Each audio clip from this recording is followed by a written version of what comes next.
Assalamualaikum warahmatullahi wabarakatuh. Perkenalkan, nama saya Debbie Sintiasari dengan NIM 23011359095, Program Studi Ilmu Administrasi Publik kelas D akan menjawab soal UTS perilaku organisasi.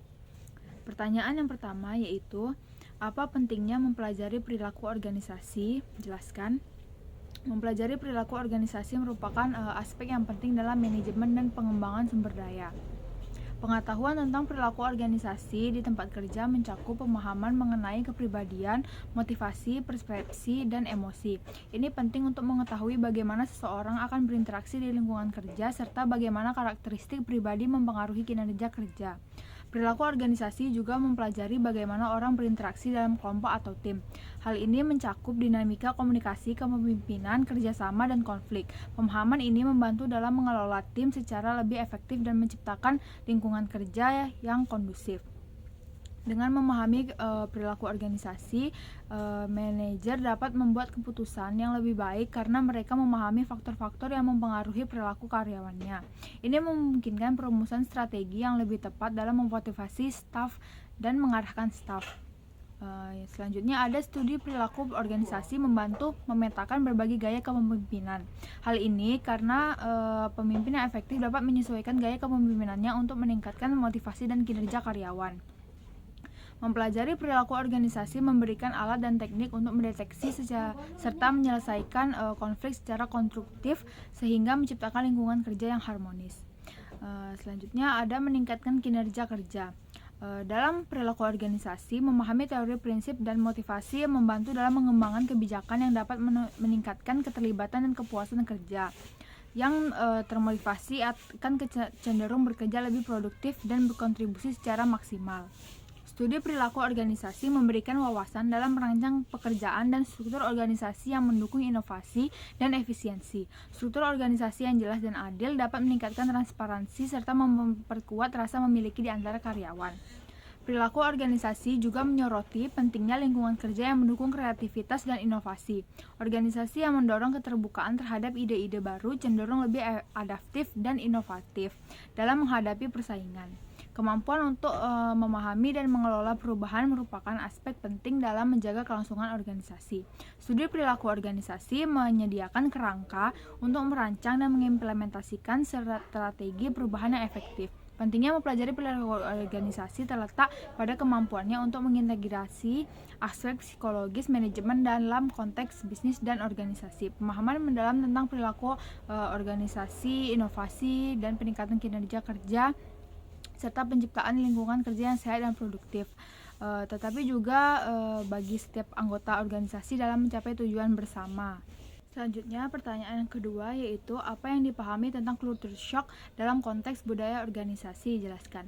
Budaya organisasi adalah sistem nilai, norma, kepercayaan, dan perilaku yang dikembangkan dan diterapkan dalam suatu organisasi. Ini mencakup bagaimana kita berinteraksi, serta cara pengambilan keputusan, gaya komunikasi, cara berpakaian, hingga sikap terhadap waktu dan otoritas. Culture shock secara umum adalah rasa kaget, bingung, tidak nyaman, atau stres yang dirasakan seseorang ketika dihadapkan pada lingkungan budaya yang sangat berbeda dari biasanya. Dalam konteks organisasi, ini ketika seseorang masuk ke dalam budaya organisasi yang baru dan menemukan nilai dan norma-norma atau gaya kerja yang sangat berbeda dengan yang sebelumnya ia kenal. Culture shock dalam konteks budaya organisasi merupakan kondisi psikologis dan emosional yang dialami seseorang ketika menghadapi perbedaan budaya organisasi yang signifikan dari yang sebelumnya. Culture shock ini tidak hanya terjadi pada individu yang pindah ke lingkungan kerja di negara lain, tetapi juga dialami oleh seseorang yang berpindah ke organisasi baru, departemen baru, atau bahkan ketika ada perubahan besar dalam struktur dan nilai-nilai organisasi yang telah ada. Faktor penyebab culture shock di organisasi ada yang pertama itu ada perbedaan nilai dan norma. Misalnya seseorang yang terbiasa dengan budaya kerja fleksibel harus beradaptasi dengan budaya kerja yang sangat disiplin dan formal.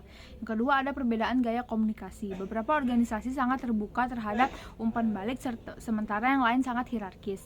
Yang ketiga ada sistem manajemen dan kepemimpinan. Gaya kepemimpinan yang terlalu otoriter atau sebaliknya terlalu bebas bisa menjadi sumber culture shock.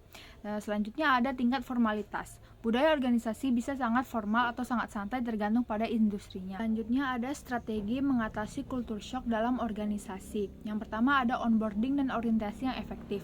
Hal ini memberikan informasi tentang nilai, norma, dan ekspektasi organisasi.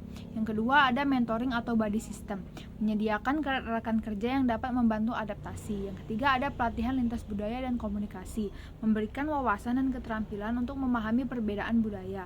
Yang keempat ada mendorong keterbukaan. Lingkungan kerja yang mendukung komunikasi terbuka akan membantu individu mengungkapkan kesulitan mereka. Yang kelima ada membangun budaya inklusif. Organisasi harus mendorong penerimaan dan keberagaman. Selanjutnya, pertanyaan ketiga yaitu jelaskan proses bagaimana budaya organisasi terbangun atau dibangun. Budaya organisasi adalah cerminan nilai, norma, keyakinan, dan cara kerja yang berkembang secara kolektif dalam suatu organisasi. Proses pembentukan budaya organisasi tidak terjadi secara instan melalui serangkaian tahap dan interaksi yang melibatkan berbagai elemen dalam organisasi. Yang pertama ada pembentukan visi dan misi organisasi.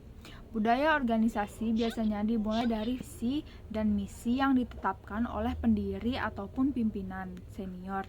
Visi memberikan gambaran tentang masa depan yang ingin dicapai, sedangkan misi menjelaskan tujuan dan alasan keberadaan organisasi tersebut. Terdapat nilai-nilai inti yang mendasari visi dan misi itu, mulai dari membentuk kerangka budaya. Yang kedua ada peran pemimpin dan pendiri. Pemimpin dan pendiri organisasi memainkan peran penting dalam menciptakan dan menginternalisasi budaya. Sikap, perilaku, dan keputusan mereka yang menjadi contoh yang diikuti oleh seluruh anggota organisasi tersebut. Selanjutnya ada komunikasi dan konsistensi. Kepemimpinan yang konsisten dalam menyampaikan nilai dan norma melalui komunikasi terbuka akan memperkuat budaya yang diinginkan. Pemimpin tidak hanya menetapkan standar, tetapi juga memberikan apresiasi atau sanksi sesuai dengan kesesuaian perilaku anggota organisasi terhadap budaya tersebut. Yang ketiga ada proses sosialisasi dan onboarding. Yang pertama ada program onboarding. Ketika anggota baru bergabung, mereka biasanya melalui proses orientasi dan pelatihan yang menjelaskan sejarah, visi, misi, nilai inti, dan norma organisasi. Selanjutnya ada mentoring dan buddy system. Pendampingan dari karyawan yang sudah ada membantu individu baru memahami budaya secara mendalam. Yang keempat ada interaksi sehari-hari dan proses sosial. Komunikasi yang terjadi secara informal maupun formal melalui rapat, diskusi kelompok, ataupun platform komunikasi digital merupakan media di mana budaya organisasi terus berkembang. Yang kelima ada sistem kebijakan dan prosedur. Kebijakan dan prosedur internal, aturan kebijakan dan prosedur operasional yang disusun oleh organisasi mencerminkan nilai-nilai budaya yang ingin dipertahankan. Proses pengambilan keputusan, struktur organisasi, serta sistem penghargaan dan sanksi turut membentuk perilaku organisasi. Organisasi yang bersifat hierarkis cenderung membangun budaya yang menekankan kepatuhan dan formalitas, sedangkan struktur yang lebih datar mendorong kolaborasi dan komunikasi yang terbuka. Yang keenam ada pembelajaran dan adaptasi secara berkelanjutan. Program pelatihan yang terus diperbarui tidak hanya meningkatkan keterampilan teknis, tetapi juga membentuk cara pandang dan perilaku sesuai budaya dan organisasi. Terdapat juga proses evaluasi berkala dan mekanisme umpan balik yang memungkinkan organisasi untuk menilai apakah nilai-nilai norma yang diterapkan sudah sesuai harapan atau belum. Yang terakhir ada penerapan melalui praktik dan kebiasaan kerja.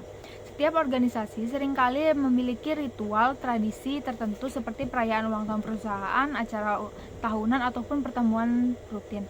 Tradisi ini menjadi kesempatan bagi anggota untuk merayakan nilai-nilai bersama, mempererat hubungan, dan menegaskan identitas budaya. Demikian jawaban yang dapat saya sampaikan. Saya akhiri. Wassalamualaikum warahmatullahi wabarakatuh.